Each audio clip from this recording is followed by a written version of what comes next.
We've all experienced it at some time. It might even be the reason you started your own business.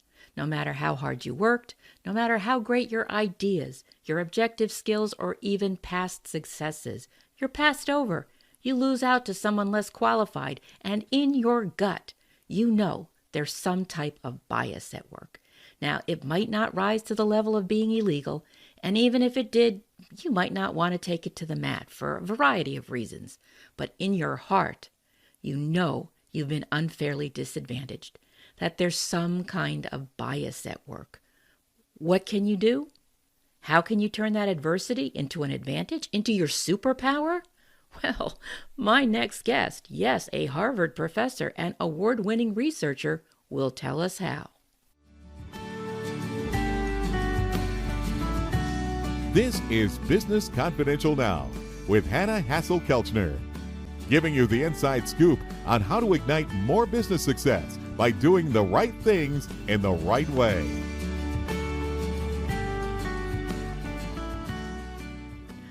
Welcome to Business Confidential Now. I'm your host, Hannah Hasl-Kelchner, and today's topic is implicit bias.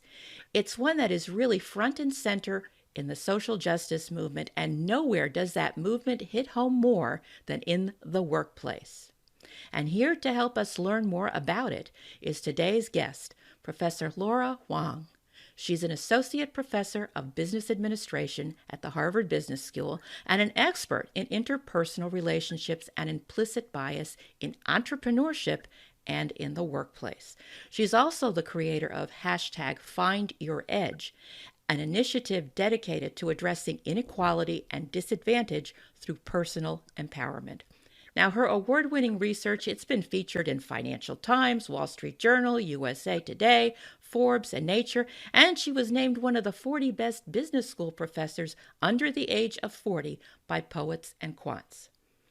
Previously, she held positions in investment banking, consulting, and management for organizations such as the Standard Chartered Bank, IBM Global Services, and Johnson & Johnson. So she sat on both sides of the desk. She holds an MS and an MSE in electrical engineering, both from my alma mater, Duke University, and an MBA from INSEAD, and a PhD from the University of California, Irvine. And today, we're going to talk about her first book. It's called Edge, Turning Adversity into Advantage, and I can't wait to dig in. So without further ado, welcome to Business Confidential Now, Laura. Thanks so much. Such a pleasure. Well, I'm excited to have you here because when it comes to biases, they come in all shapes and sizes, as you well know, and some of the obvious ones being race, gender, age, religion, sexual orientation, ethnicity, even what neighborhood you grew up in or what school you went to. And having been a Duke undergrad, you probably experienced the intense college sports rivalry here on Tobacco Road between Duke and the University of North Carolina in Chapel Hill. And even that can impact hiring decisions, promotions, and so forth. I've seen it. I really have. So, yeah. So before doing a deeper dive into bias in the workplace, I would really love for you to help me understand something a little better and clarify. Is there a difference between implicit bias, unconscious bias, and systematic bias? How interchangeable are they? What's your take on that? Yeah. So the three of those, such a fascinating question because the three of those, we often use them interchangeably. Yeah. But they're actually very, very different. And it's so funny when you mention, even subtle differences like Duke versus UNC, right? What I talk about in a lot of my research and what I study is how these really subtle differences, that so much of success and outcomes are determined by these subtle signals and cues and stereotypes and perceptions. Even something like, it sounds funny, but the color blue and seeing the difference between Duke blue versus Carolina blue, right? Immediately there's some sort of a reaction that happens. But if we take that into the business world, for example, Marissa Mayer was famously, when she first started Google, spent a long period of time because she had this hypothesis that people would click through ads at a certain rate for a certain shade of blue. So she spent a week or two just testing blue number 12 versus blue number 15, blue number 15 versus blue number 20, and found that there was one shade of blue that people were more likely to click through. Like, I don't know, it was 2 or 3% more likely to click through than others. And it may not sound like a huge percentage, but when you're selling ads for millions and billions of dollars, that 2% can really make a difference. So even something like that, these subtle signals and cues. But back to your original question, the ways in which these signals and cues are enacted means the difference between unconscious and implicit and systemic sort of bias. So if you think about bias from this holistic continuum, there's bias that's sort of overt, right? We know that you discriminate or you're biased against someone based on how they look, right? But there's also bias that, for example, I give this example of, imagine you're playing a board game, and you have no idea that every time you roll the dice, you're rolling a fair set of dice. And your opponent, every time they're rolling the dice, they're rolling an unfair pair of dice where they, for some reason, are always going to roll lower numbers. And you're playing this game, and the whole time you're playing this game, you're winning. And you never sort of see that the dice that you're rolling are a different set of dice than your opponent. And so when you go at the end of the game and you win, you're not really aware that there was systemic sort of bias, that your success was due to something that was just in the system, right? So that's one form of bias. Another form of bias is that perhaps you unknowingly, one set of dice are red and one set of dice are blue. And the blue set of dice are the ones that are always going to be the ones that roll the lower number. And so implicitly, you were told or you were taught, like, the red dice are always better. Just try and get those. But you have no idea why.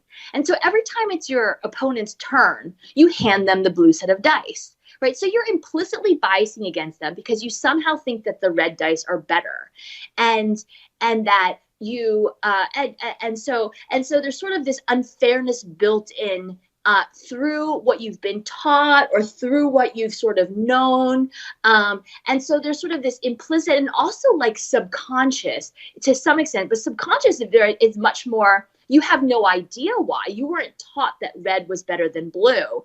But for some reason, you realized that red was always going to roll better than blue. And so it's not that someone told you to always give blue to the opponent, but you just naturally always give the blue to the opponent and make sure that you get the red. So there's all these different forms of bias that exist. And so sometimes I give that example to kind of illustrate the really small differences that exist between these types of biases.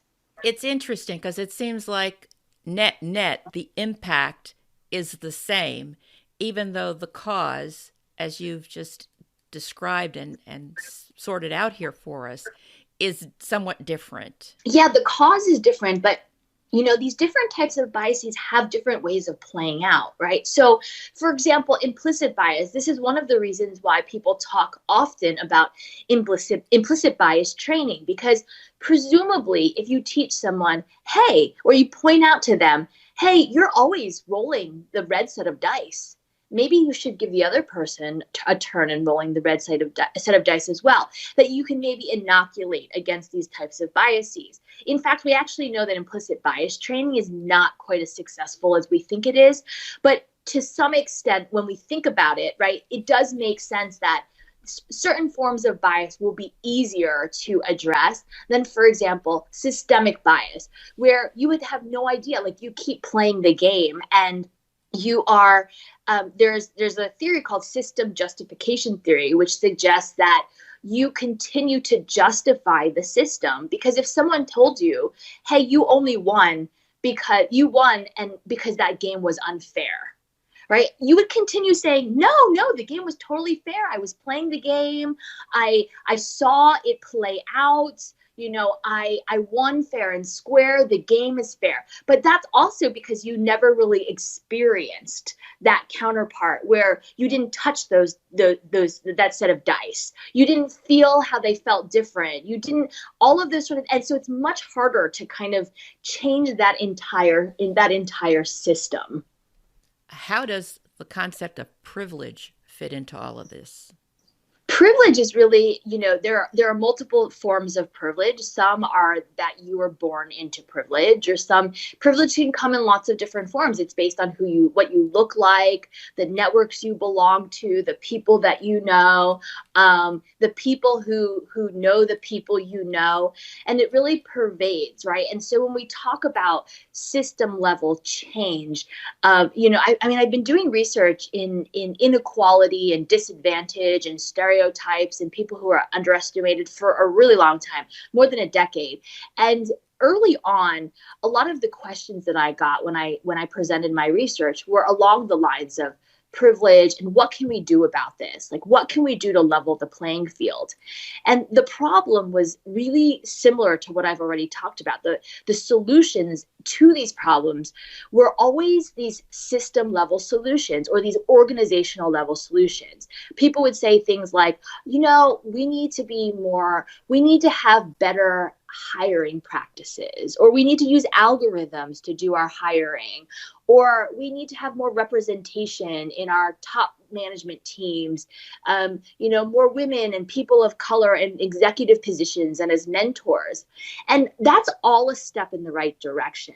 But the problem is that we all sort of know that there is this myth of meritocracy, and that we've been talking about these solutions for a really long time, that for years, decades even, we've been talking about gender parity and racial equity. And the thing is that either these systems haven't changed, right, that we haven't become more meritocratic, or that they've changed but far too slowly, or perhaps they've changed but created unintended consequences. And so it was leaving people really frustrated, because essentially what we were saying was, wait around until things get better, right? Let's try and make things more meritocratic. But for individuals that were facing stereotypes and biases on a day-to-day basis, it was getting really frustrated because there wasn't very much that they could do for themselves as they waited around for things to change. And so the last couple of years of my research, and what really went into this book, was understanding and trying to figure out, how can individuals empower themselves to gain an advantage or create an edge for themselves, even within imperfect systems. So they're not waiting around for things to get better, and instead, from the inside out, they can be flipping stereotypes in their favor, so that they could be turning adversity and constraints and obstacles around, so that they could create their own advantage even within these imperfect systems. Well, I'd like to explore that a little bit more, because I like the idea of people controlling their destiny more than waiting for things to happen to them. And the other advantage to doing that is, the longer you wait around for things to change, the more entrenched the stereotypes become, and it's a steeper hill to climb. So, as I recall, EDGE, in the title of your book, is actually an acronym. Yeah.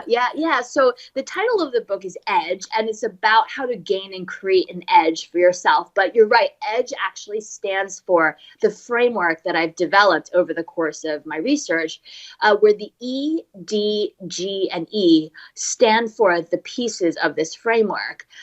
So the E stands for enrich. And so the first step about the first part of this is really understanding yourself and knowing how you enrich and provide value in any context that you're going to be in. And this is much more than just sort of self-awareness, which we hear a lot about. Knowing how you enrich and provide value also entails knowing that, based on the situation or the context that you're going to be in, the perceptions that others have about the value you provide is going to differ. And so it's really important to understand not only what you see as your strengths and weaknesses in any sort of situation, but also understanding how others see your strengths, maybe your underestimated strengths, your underestimated weaknesses in different circumstances that you're going to be in. Now, the D stands for delight, and delighting others is really important, because the thing about enriching and providing value is that we don't always have the opportunity to do so, because we don't look the right way, or we don't, as I mentioned, we don't look the right way, we don't belong to the right groups, or we just don't have the opportunities to do so. So the D stands for delight. When you're able to delight your counterpart, that's the equivalent of cracking open that door a little bit when you don't have the opportunity, so that you can have that opportunity to show how you enrich and provide value. So, a full, each of these letters is a full part of my book. So 1/4 of my book is about how do you delight others, and so that you do have that opportunity. The G stands for guide, because even after you enrich and delight, it's so important to be guiding and redirecting those perceptions that others have about you. And this is what I was speaking about a little bit before, where I was talking about redirecting and flipping those stereotypes in your favor, right? So knowing how others are perceiving you, and taking that in empowering yourself to flip those perceptions in your favor, rather than letting them just write a narrative about who you are. And the final E stands for effort and hard work. Effort and hard work. And hard work comes last in this framework. We often think that hard work comes first, that if you put in the hard work, that it'll speak for itself. But in fact, hard work comes last, because when you know how you enrich and delight and guide, that's when your hard work and effort actually work harder for you. That's quite a framework there. Thanks. I mean, it's, the thing about it is that there is so much nuance embedded in this. And a lot of times people have come to me and they're like, okay, what are the 5 steps that I need to take to find my edge or to gain an edge? And I wish that I could give them like, okay, step 1, you do this, step 2, you do this, step 3, you do this. But in fact, what really is encompassed in this is that it's not a recipe, it's a perspective. And the more you take this perspective and think about how it's uniquely yours, how do you enrich? How do you delight? How do you guide? How does your effort and hard work play into this? The more you're going to create your unique edge, which is going to be all the more powerful and or all the more successful and useful for you in terms of what you're trying to achieve. So the framework, that's, it's why one, the book is divided into 4 parts, and I devote 1 part to each of these components, because they do feed together, but they are so also important to understand how to hone your ability to see the perceptions that others have about you, as well as how to redirect those perceptions. So each of these really goes together into this overall perspective. Well, I think that's terrific advice for individuals, for employees who are trying to set themselves apart and trying to overcome what they perceive, and may not always be perceived by others, as a disadvantage. But still, we live in our own head, in our own space. And so if we feel that we're being unfairly treated because of the way we look or the way our preferences are or what have you, I can see how it affects how we start to behave. So that's all great advice and nuance. I appreciate that. But let's put the shoe on the other foot for a second. Let's say I'm a manager, I'm an executive in an organization.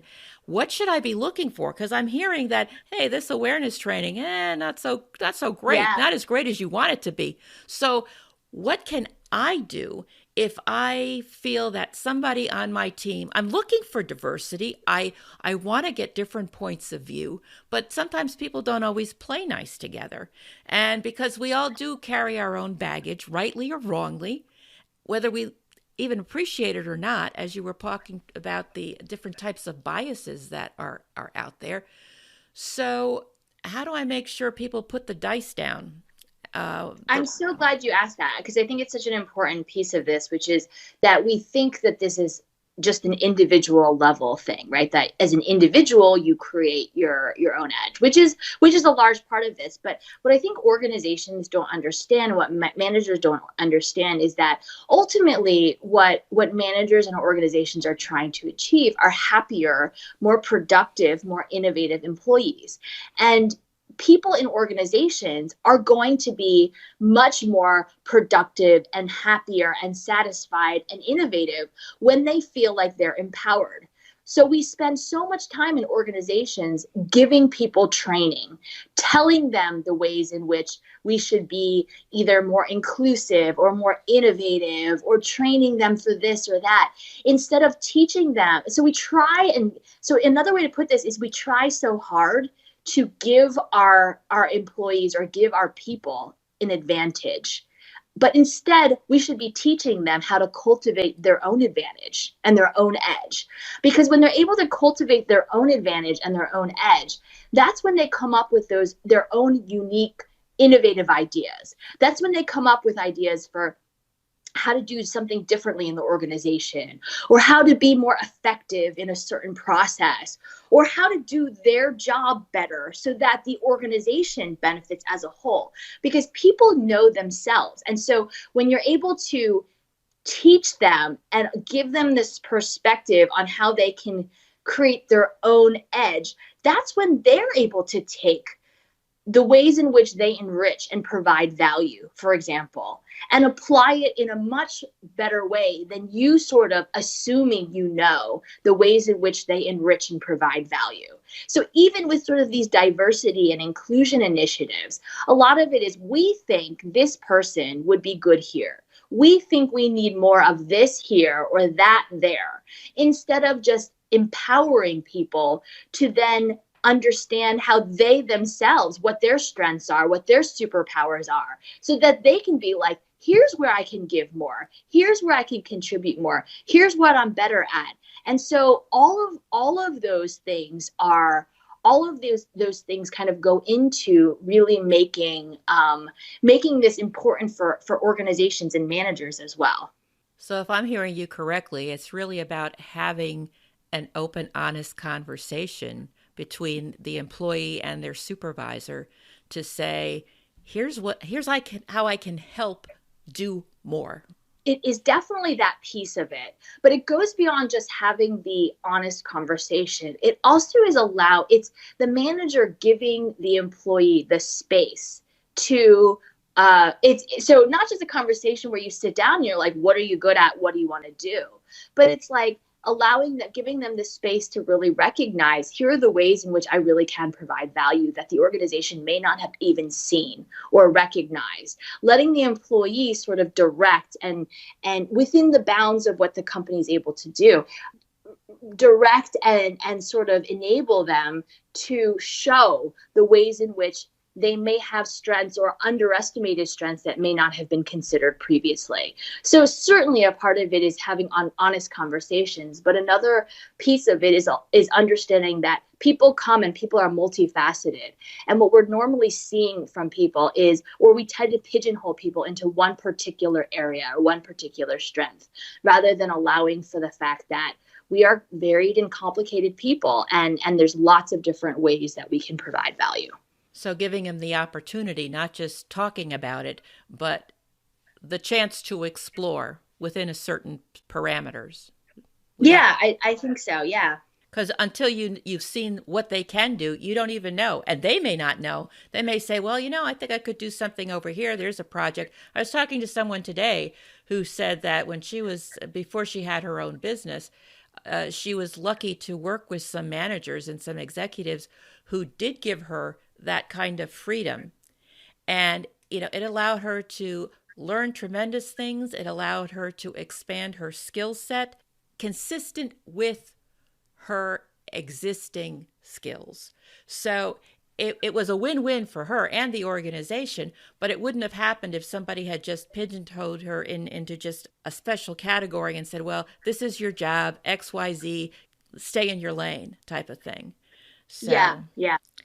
That can be problematic. I see that's how you can you give us a little bit more of a concrete example how someone could harness their stereotype? These are longer sort of examples, but in my research, I give, and in my book, I talk about a variety of different ways, and they sort of fit into 3 different categories for how you can redirect and guide people. The first is sort of through traits, right? So what I find is that people, for example, are perceived as being trustworthy or competent or arrogant or what have you. And so there are these traits that we define people as.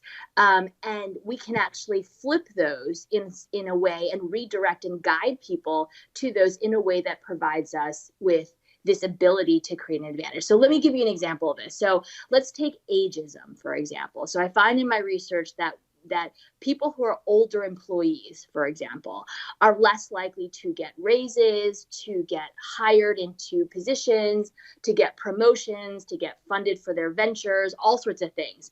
And the lay perception is that it's because of things like older individuals not being as technologically proficient, right? We have like lay perceptions of people.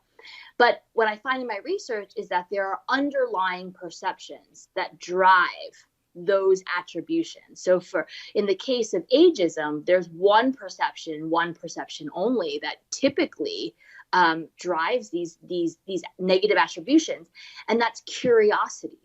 That we assume that older employees or older individuals are less curious.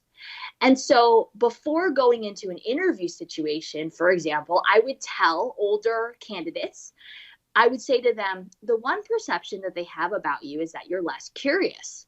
And so then they would go into these interviews and I would hear them saying remarkable things like, I'm curious about your company's strategy and how it's evolved over time. Or I'm curious about the vision that you had and how it's sort of changed based on the current circumstances. And then what I find is not only are they rated higher in terms of things like curiosity, they're rated higher in terms of things like technological proficiency, things that they never talked about at all. And in fact, and based on this, they're more likely to be hired for the job, more likely to get the promotion, the raise, the funding for their venture than otherwise. Not only are they more likely than other people who are older candidates, but more so even than candidates who are not facing ageism. And so it's sort of, and this is not just about ageism. I find this for gender, race, ethnicity, class, sexual orientation, all sorts of things, where there are these underlying perceptions that are driving these negative outcomes. But we can actually sort of guide once we know what these underlying perceptions are. So that's sort of one category, like how we guide traits. Another is how we guide interactions, like interpersonal interactions, questions that we receive, how we give answers. And then the third bucket is trajectories, right? That based on who we are and what we look like, we're typically bucketed into a certain storyline, right? Whether it's, wow, this person's traveled a long distance, look where they've come from, or this person has like this second chances narrative that maybe they made some mistakes and now that they're trying to redeem themselves, or they have a zigzag trajectory where they've tried to do lots of different things. So in each of these different buckets, each of these different ways of guiding, I give lots of examples and strategies and tips and how-tos for how you can actually guide and redirect people's perceptions of you. Well, I'm curious, Laura. You have a really unique field of research, and the book, Edge, Turning Adversity into Advantage, sounds like it is packed full of terrific information that can help employees as well as employers try and get their arms around this, so allow employees to shine and help grow a business, which is terrific. But your area of research, how did you get interested in this field? So, I had been studying disadvantage, inequality, like people who are underestimated, all those sorts of things, as I mentioned, for more than a decade. And I think a lot of it goes back to experiences that I had as a child or growing up. I think that piece of it was definitely, so for example, like all through growing up, I saw time and time again how my parents, who were immigrants from Taiwan, were getting turned down for promotion after promotion after promotion. And during one of those promotions, the person that someone who got promoted over my dad, who my dad ended up working for, that person ended up becoming his boss. My dad was actually doing that job, because everyone sort of knew that the person who got promoted over him wasn't qualified. And so I sort of asked my father, I said, well, why is it that you think you didn't get that job? And he's like, I don't know, it's probably because of my accent or the way I communicate or something like that. So one of the first things I studied was accent and the negative outcomes or the disparities based on how people communicate and their accent. And then I sort of found it fascinating that something just as simple as somebody's accent could determine all of these things that would later affect their lives, all of these outcomes and success. And then I started testing it on lots of things like gender and race and ethnicity, class, religion, sexual orientation. And then I was like, how far can I push this? Could I take somebody who is the epitome of privilege, like a white cis male, but yet still have perceptions that would lead them to negative outcomes? And so I kept seeing this. And like I mentioned before, I kept getting asked the question as I was presenting this research, what can we do about this? And so that led me to a lot of these strategies of how can individuals or how can leaders of organizations do something about this, even when our systems are imperfect. I had never actually intended to write a book about this, but that kind of came serendipitously when I saw that there was this thirst for the actual strategies and ways that as individuals we could kind of counteract these dynamics. Well, I think we all need to have a little bit of a how-to help that says do this, do that, and maybe we can't put it into 5 steps because it is nuanced, but just knowing that it is complex and how not to make it worse might already be a step in the right direction. So I'm so glad that you were able to encapsulate this in between 2 covers, and I'm sure your research is still ongoing. It's really fascinating. The book, again, folks, is Edge, Turning Adversity into Advantage, and it's written by the talented Professor Laura Huang. So before we close, is there anything that you'd really want your readers to take away from the book? If there was one thing that when they close the final cover after reading the last page, you want them to remember, what would it be? I think the main thing is closing the book and being like, I can do this, right? Because there's just so much that pushes us down. There's so much that, it's really this aspect of hard work alone is not enough. I would never say that hard work is not critical, because it absolutely is critical, but hard work alone is not enough. And we hear these things about like work twice as hard for half the rewards, but that just leaves people frustrated and burnt out and leaving things much sooner. And so it's really this empowerment message of I can do this. I have these tools in place now where I can make my hard work harder for me, because I do think we have in our society, we have such a love affair these days with hard work and grit and things. And again, like these things are critical, but it alone is not enough. And so understanding that perceptions and signals and cues really drive these outcomes and success as well gives us a way to make sense of it and really empower ourselves. Learning the hidden language of implicit bias cues. I love it. Thank you, Laura. Thank you so much for being on the show. It's been a pleasure. Thanks so much. That's our show for today. Thank you for joining me. If you'd like to learn more about today's guest, you can go to our website at businessconfidentialradio.com.